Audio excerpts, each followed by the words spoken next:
Welcome to Sidestreets and Intersections here on IntellectualRadio.com. I am Angela Champ, your host. And just in case you are looking for an opportunity to explore hosting your own show, please call 708-228-8953. And just as a reminder, we are an iHeartRadio station, so please feel free to subscribe. Now, today we have here, before we get to the subject matter, today in the studio, I have with me some very, very special guests, not just guests, but family. So let me just give you a little historical background on my guest, Pamela Hester, her son, Israel, and Miss Faye Jackson. They are all family. Actually, Pamela and I, we grew up together. We grew up together in the same neighborhood. As kids, I remember when she first moved into the neighborhood, and we became friends, I want to say in the third or fourth grade. And to make a long story short, 30-something years later, that friendship would still be reserved, even though we hadn't seen each other in many, many years. So we know that there has been a lot of talk, continuous talk about the violence in the city streets of Chicago, and that it's not just an epidemic, but a pandemic. And so, first, I want to welcome you, my sister, not only in Christ, but my sister from the block and my childhood friend. And so we're going to get right down to the issue. As you see sitting for my viewers, there's a picture, and this is of her son. And Pamela, I'm going to allow you to to now speak on the subject as to the violence and the plight that you're in to try to help others.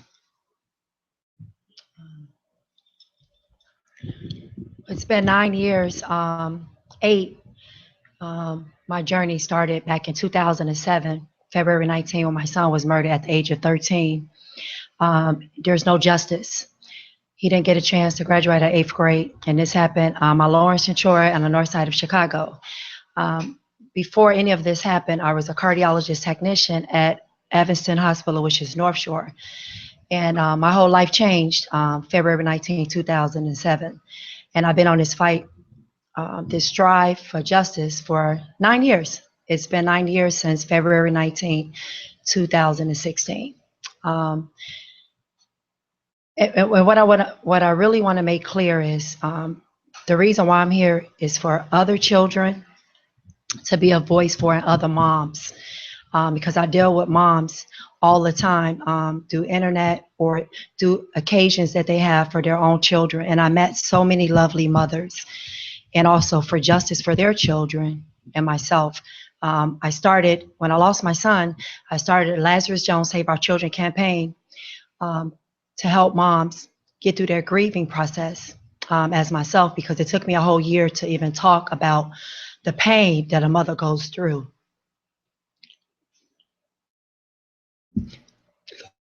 Losing their own child into violence. And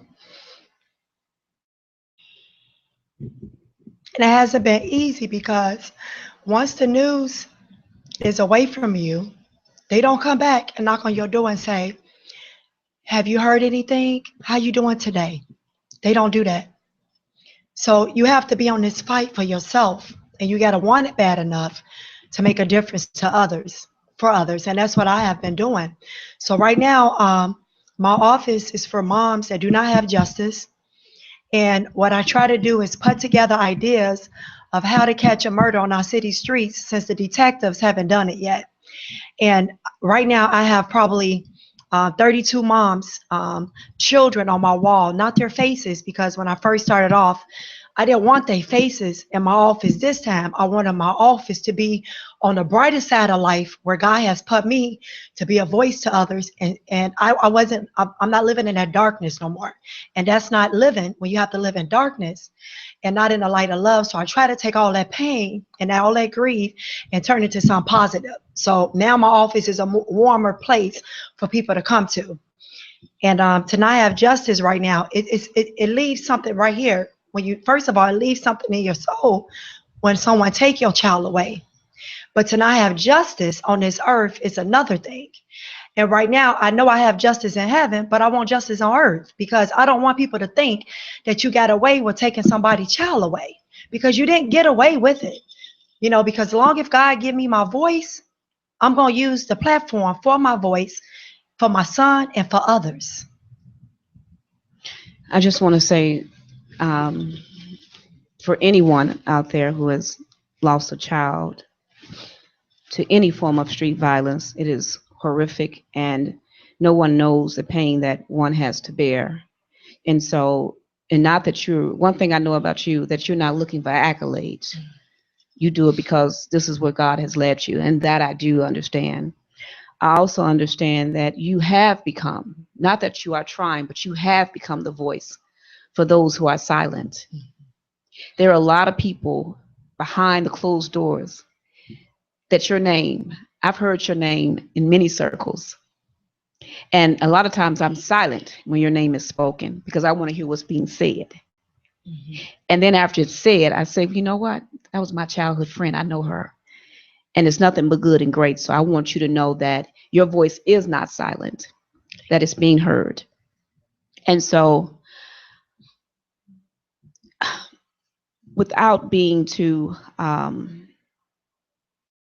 because I know that it doesn't matter how many years, it's still a very touchy subject. How do you get through each day? Well, the grieving process actually took me a while because I really didn't. I know I was always a believer and I know I had to keep my faith, but to be honest with you, I almost lost my faith because it was so painful, you know. And then, like I said, it's 9 years, no justice. So, what I did, it was a time I was by myself. You know, I was in my home and I just gave all my tears and my pain over to the Lord. And that brightened up my day. I remember when I was hospitalized for 4 weeks because I was pregnant with Lazarus' little brother, Israel. That's right here.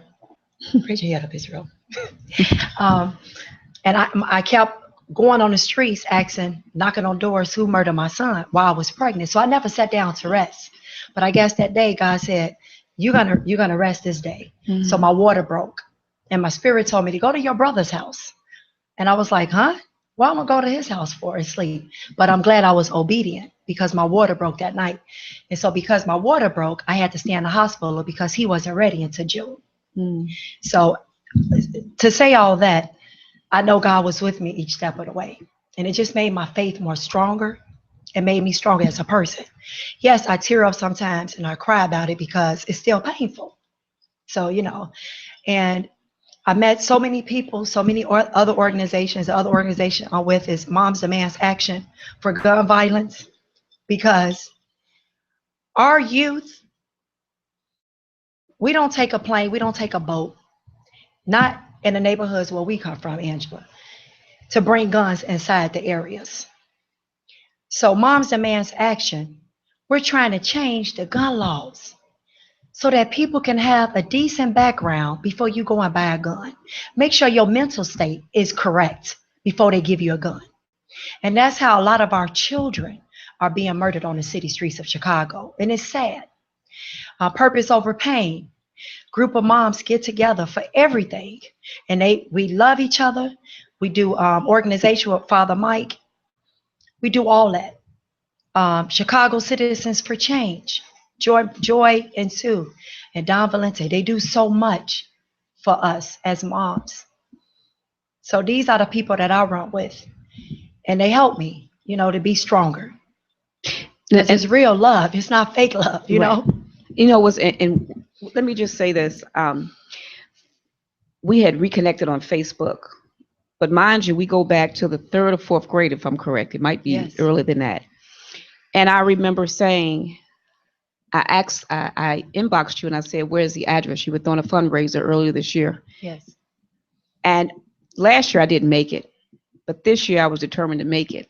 And we hadn't seen each other in over 30 years. Yeah, it's nice. And when I walked in there, it was nothing but pure love. And just to see some of the people that I had not seen from the neighborhood, it was really refreshing that to know that we all came together for a specific cause and not um, that it was a cause about turmoil, but it was about life.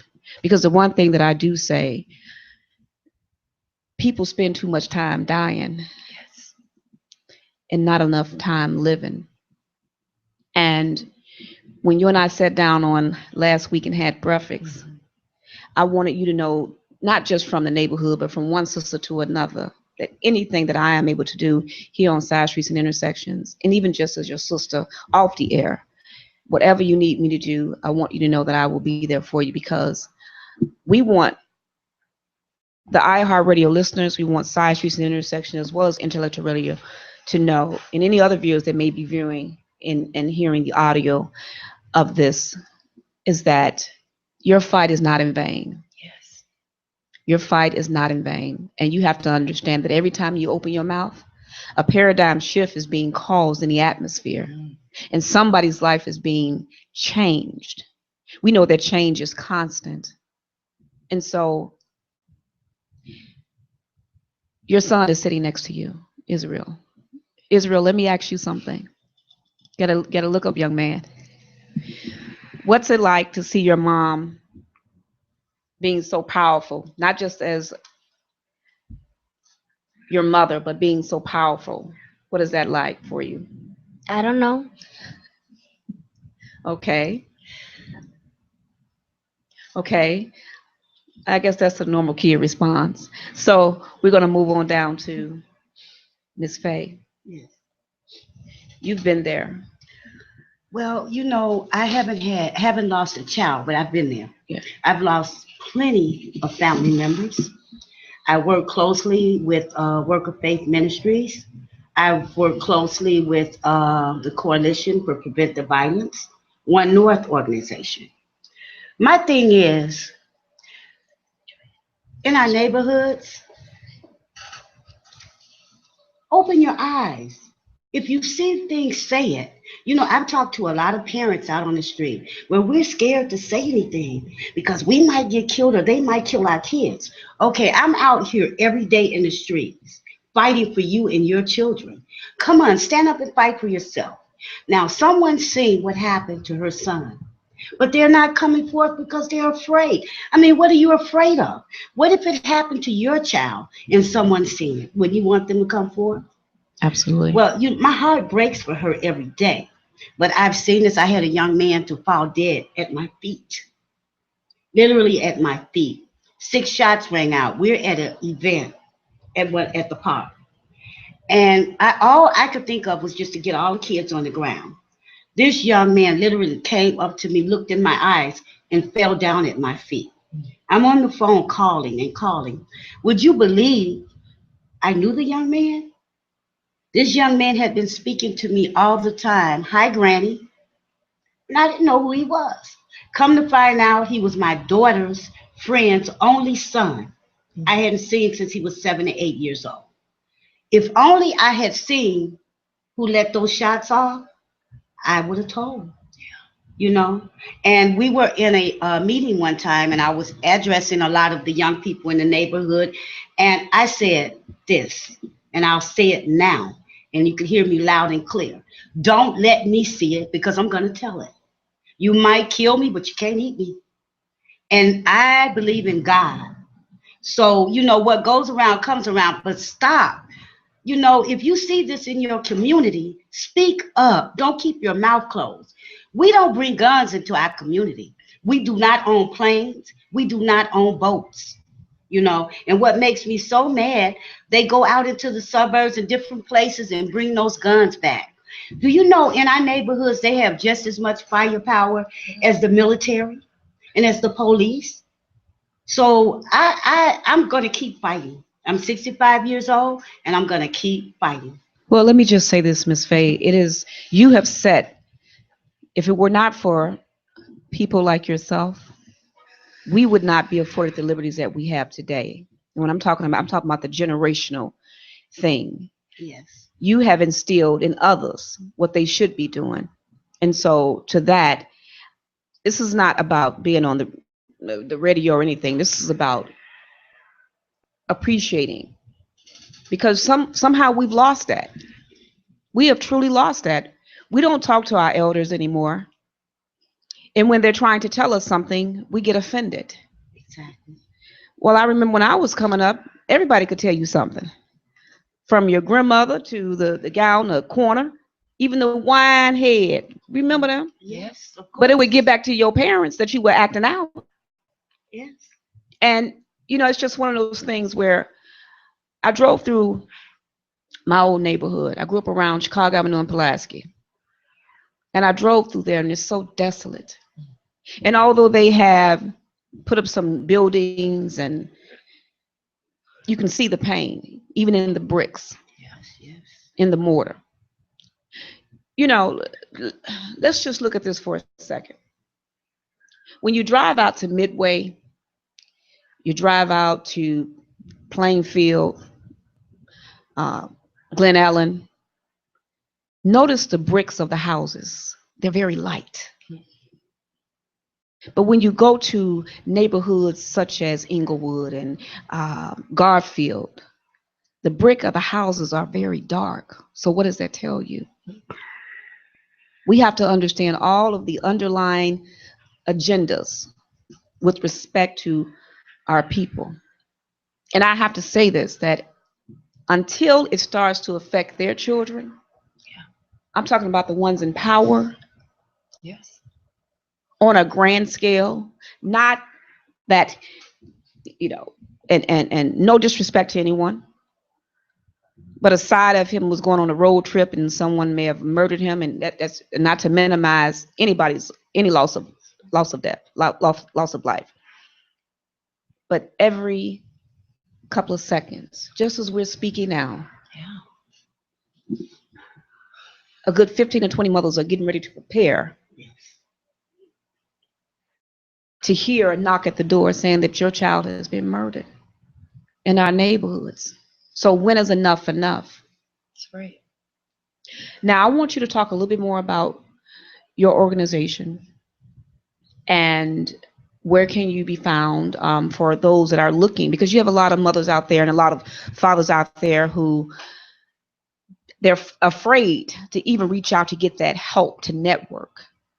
And it's about building a network of a community that says that we are not going to tolerate violence against our children, or anyone for that matter, but particularly our children.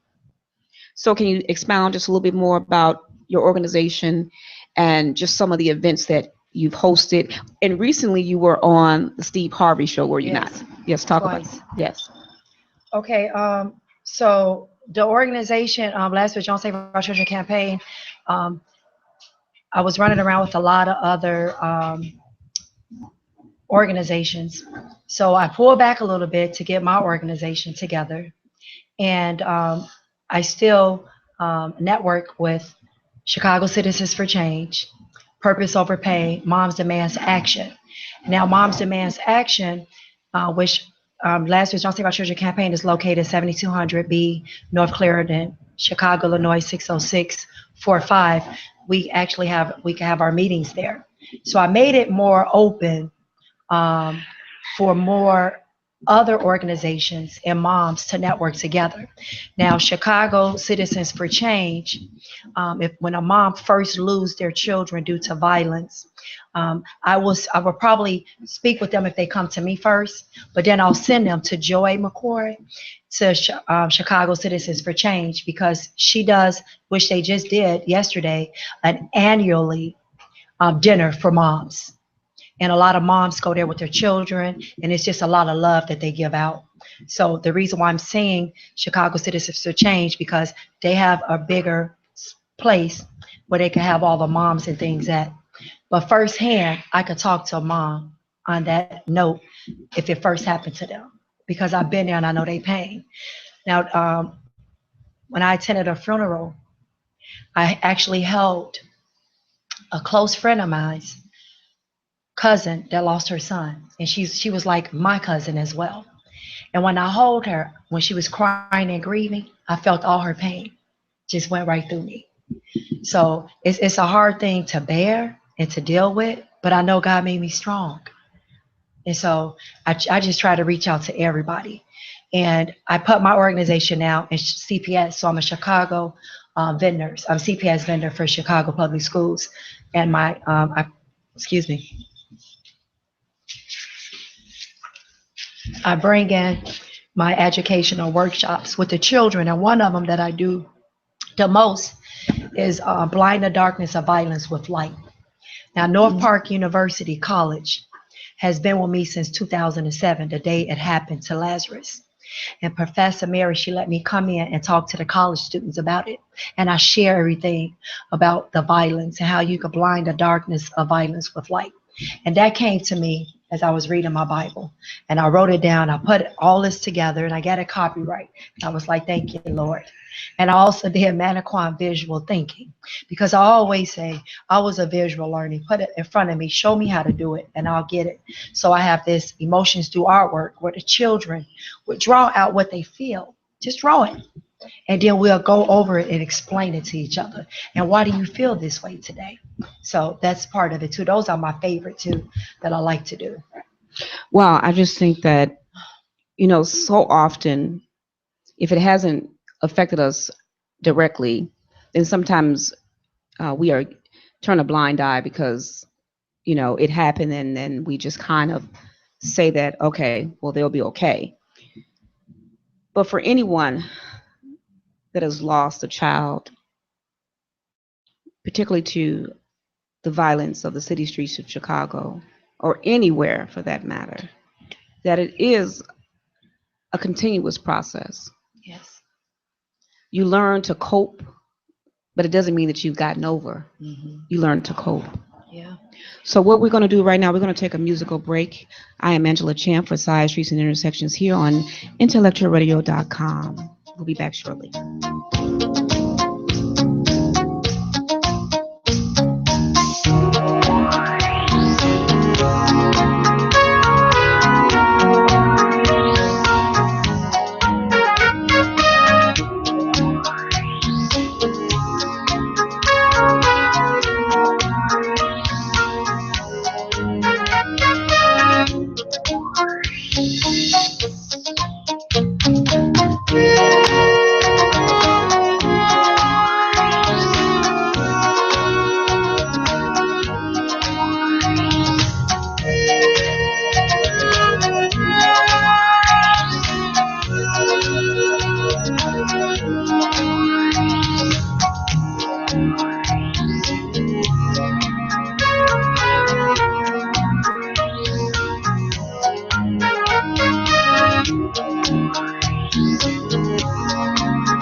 Welcome back. Welcome back. I am Angela Champ, your host for Side Streets and Intersections here on IntellectualRadio.com. Just as a reminder, if you are looking for an opportunity to host your own show, please call 708-223-8953. And then just as a reminder, please subscribe.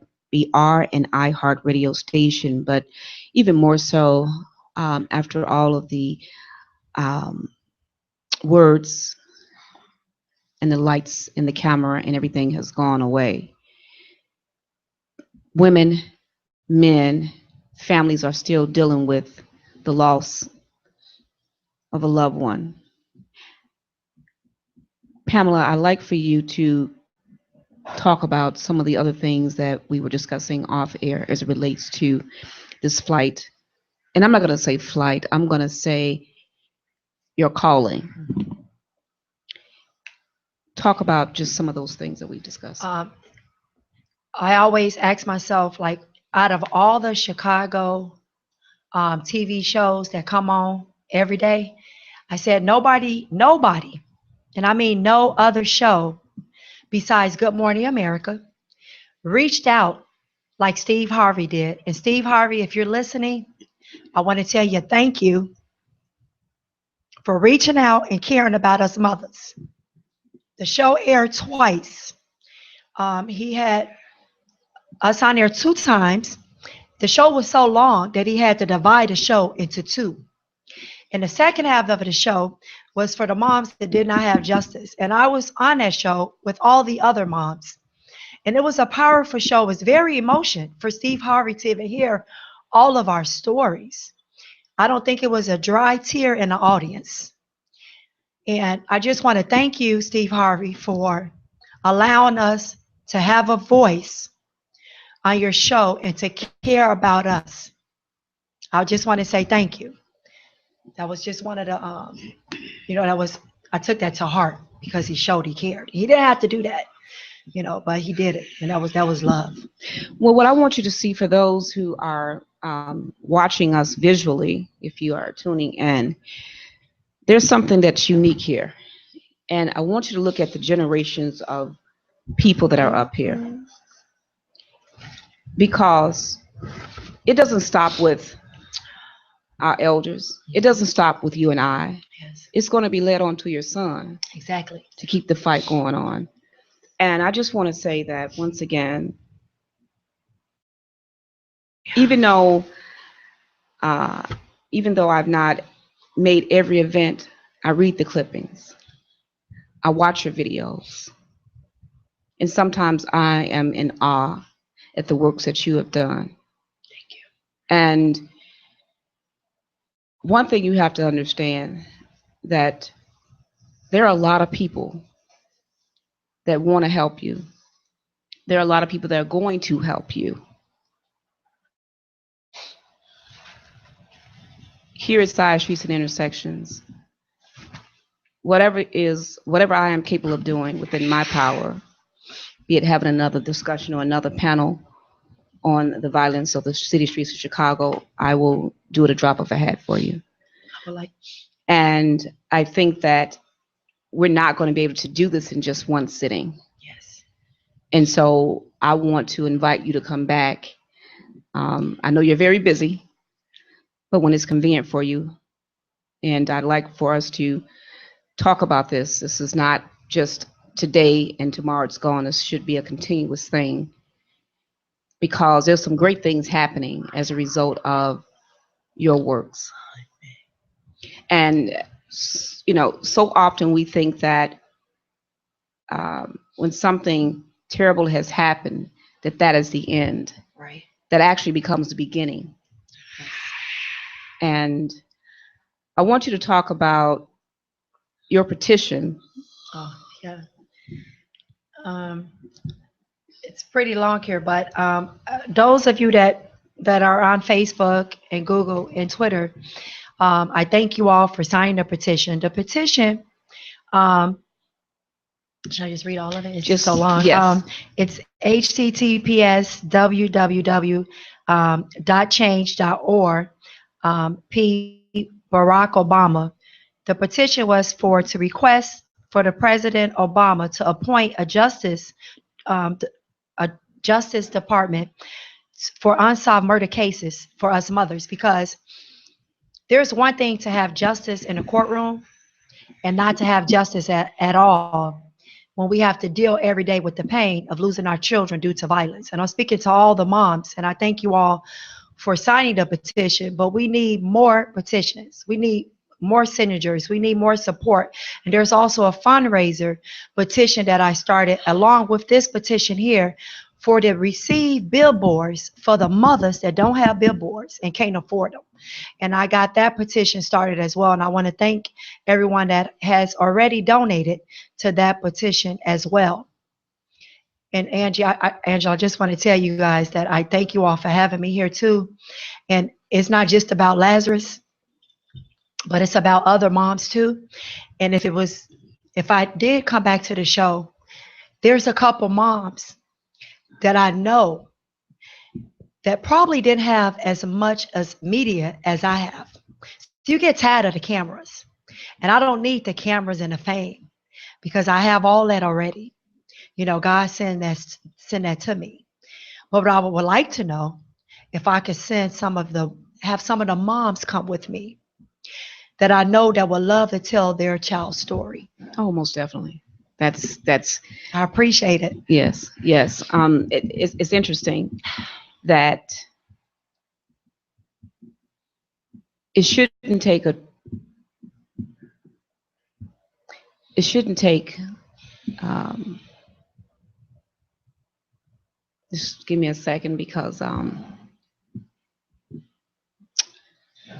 each day we get up, we have the opportunity to change somebody's life. And so often we walk past people and we're afraid to speak with them, particularly young people in the city streets of Chicago. Yes. Because we too have even bought into, they're bad people. Right. But in my almost 18 years of working in law enforcement, I get to talk to these young men. And some of the stories they tell me, I was told I was never going to be anything. And so they live up to that life script that has been told to them. And it is my duty. I'm working towards a higher degree of education. And my dissertation, I've committed to the adverse impact of labeling people. They label us so that it's easy for them to accept us. You tell us to be honest, but then when we're honest, the system works against us. Yes. We cannot continue to adhere to the code of silence, whether it is a civilian on the streets or working in these departments of law enforcement or any other entities. See, because crime cannot be covered up. Yes, right. And it cannot go unnoticed, not unless you have a cover up. Right. I agree. And so how comfortable can one be to come and tell you, to knock on your door and tell you that your son or your child has been lost to some form of violence? Yes. When all it took, in a lot of instances, I'm not professing, let me just put this disclaimer that I'm not an attorney, but I'm just speaking from what I know. When all the individual had to do is sign off on a document saying, we have the evidence. Yes. See? But if we show the evidence, then that means that there's a flaw in our system. And we can't say that there's a flaw in the system. Right. If you care to, just talk about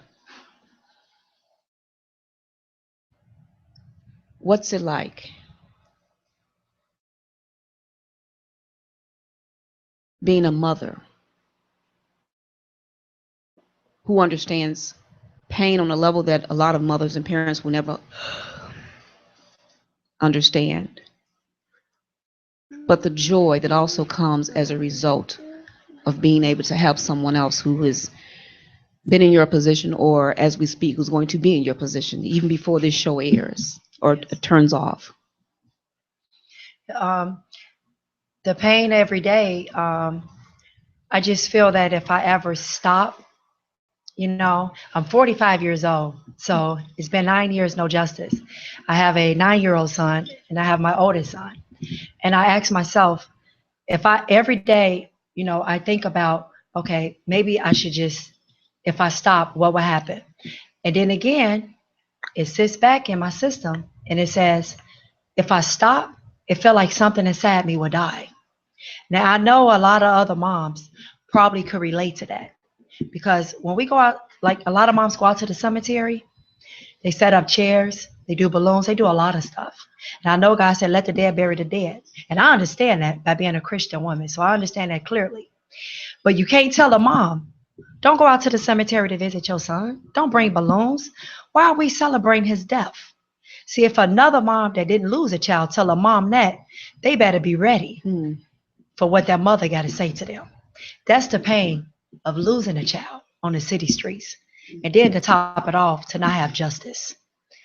And when I speak, I like to speak about all the other moms because they so close to me and I know them. And I know some of them don't have the voice like I have to speak. So that's why I always include them sometimes when I speak. Now, the joy that I get out of it is Israel. He's here. He's the light of my life. And I know I have to keep going. So he's here because of God. And I feel that everything that I do to help others is shining a light of love over darkness. And that's how I live each day of my life. Now, there was a time I would go in the grocery store.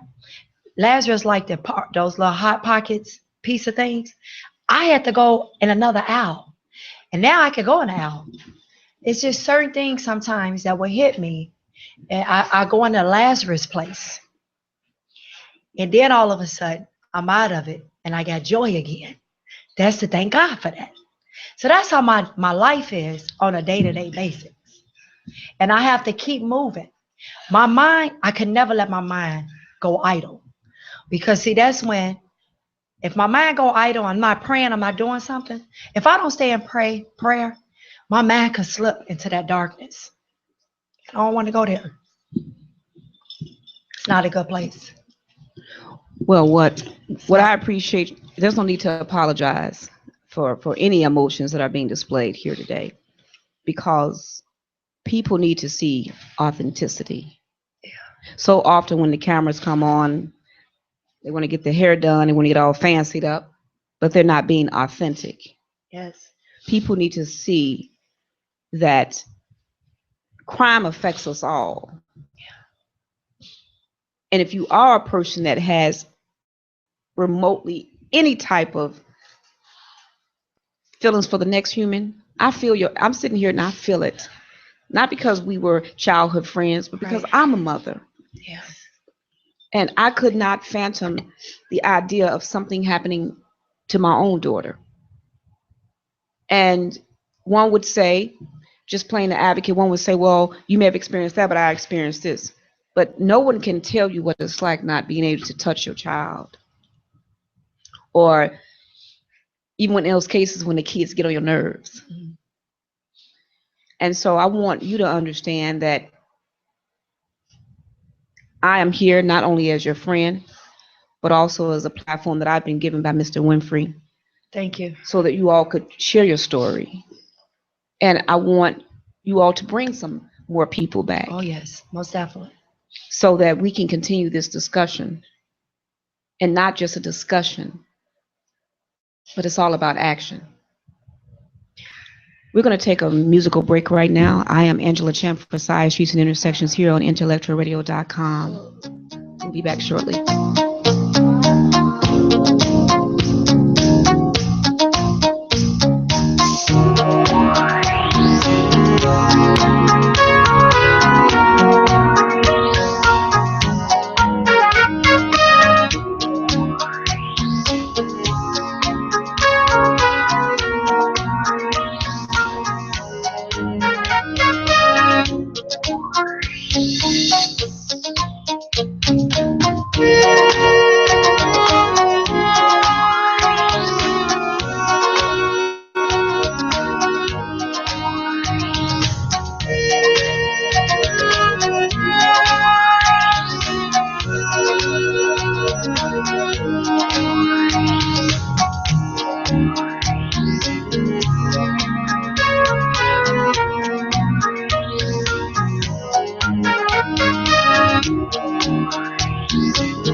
Welcome back. Welcome back. I am Angela Champ, your host for Sidestreets and Intersections here on IntellectualRadio.com. And if you're looking for an opportunity to host your own perspective, please do not hesitate to call 708-223-8953. Just as a reminder, we are an iHeartRadio station and we can be heard throughout the country. And back to the subject matter, the topic is Lazarus Jones, we have not forgotten you. And I want you to talk about your experience, what you did know from your medical experience, just some of the stuff that you did know with respect to um, as far as the things that you help or what you believe that you were helping the law enforcement out with, and yet once again it still is a unresolved case. So through these 9 years of me going out on the streets on foot, taking pictures of the vehicle that they did say that was involved, I emailed those to the detectives.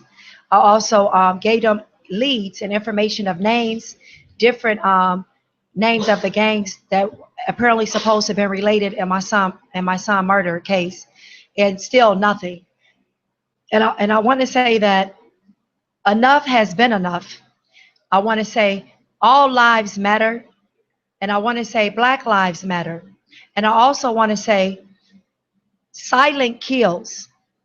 When you see crime in your neighborhood, you need to say something, tell somebody, because don't let the evil come knocking on your door.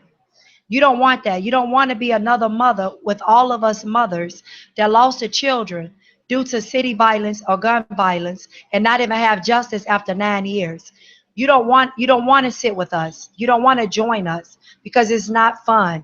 It's something that you never want God to ever have you go through again in life. So speak up. And for all you shooters out there that want to shoot and kill somebody, think about it first. Don't let the enemy come into your spirit world and in your mind to tell you to kill somebody, because really, you're not shooting directly at the person. And that's why our young babies are coming up dead on our city streets of Chicago. And I want to say to the mothers, know where your children are at. Know their whereabouts. Know their friends. Know if they got a gun up underneath their mattress or in their dresser drawer or in their book bag going to school. Check it out. Don't be a blind parent with Saturns on, because that's not where it's at today. Today in society, we got too many blindfolds on. We need to take them off and stand up for our generation, our younger generation, because all of us going to get old. But what about our young generation? They need this, and we need y'all to be more of a voice for each other. Stop being afraid. And you're absolutely correct. I just want to say, in my 18 years in working in law enforcement, I had the opportunity of working directly in direct contact with a lot of them. And the one thing that I hear that is consistent throughout, people don't listen to us. I remember back in 2011, I had a mentoring program entitled Success Despite Circumstance, where I used poetry as an alternative to street violence so that they could air out their differences with their enemies through the art of poetry. Because we have to learn how to speak to one another.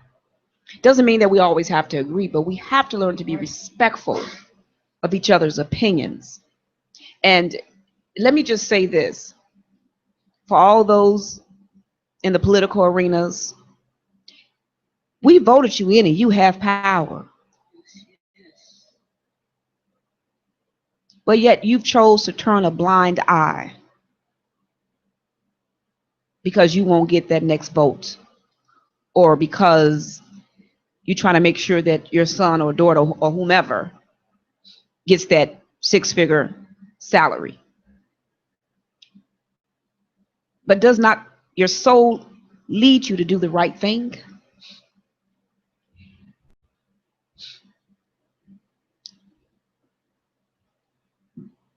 Our children.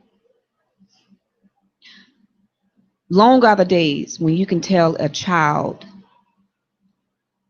that they're not important. See, when I was coming, when you and I were coming up, Pam and Miss Faye, you all could go tell us, go sit on down there.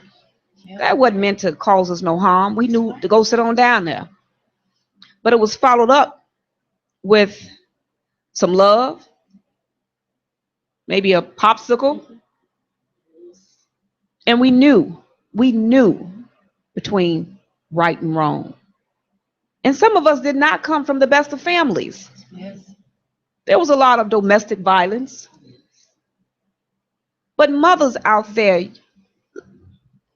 I'm going to say what most people won't say. You can't get high with your kids. Thank you. Thank you. Yes. Thank you. You can't listen to their music and talking about we going to turn up. Thank you. Thank you. Can't be their friends. You can't be their friend.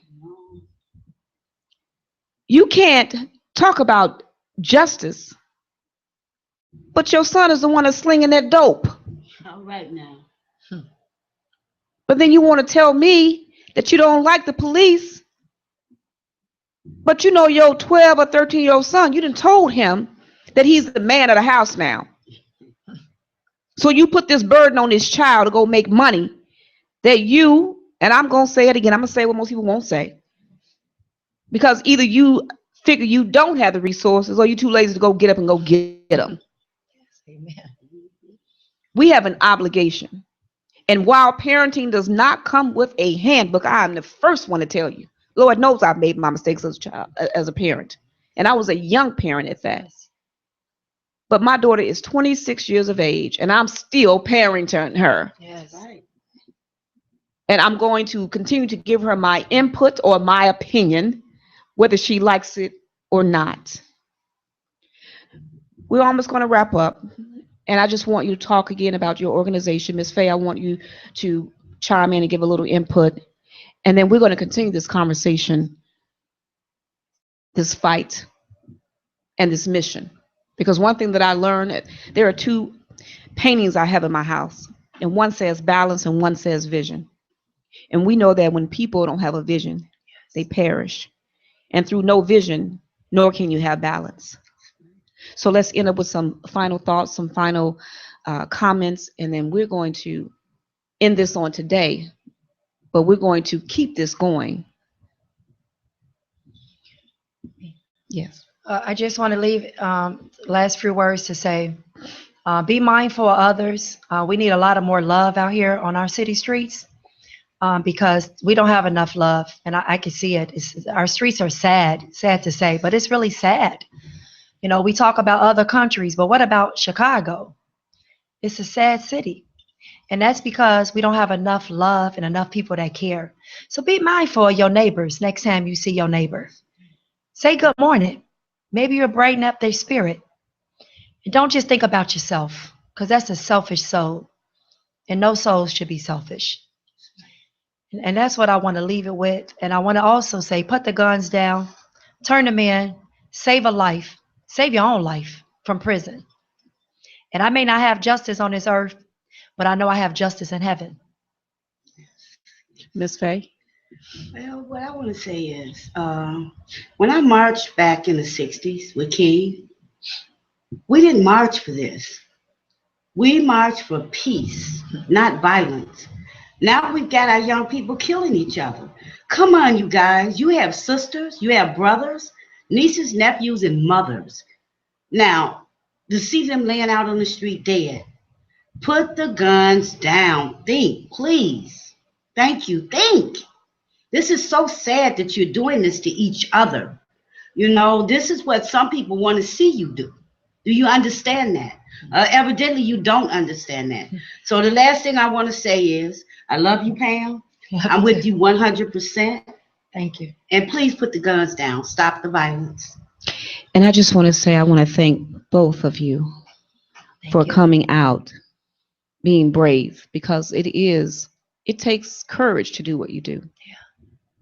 It takes courage. Even when you leave here today and you go home, you still have to deal with you and the things that you're doing. Yes. And I just want to say that thank you. I love you. Love you too. Thank you. And Thank you guys for having whatever me. I can do to keep this going, Yes. just, I'm a phone call away. Okay. Once again, I am Angela Champ for Sidestreets and Intersections here on IntellectualRadio.com. Until next time.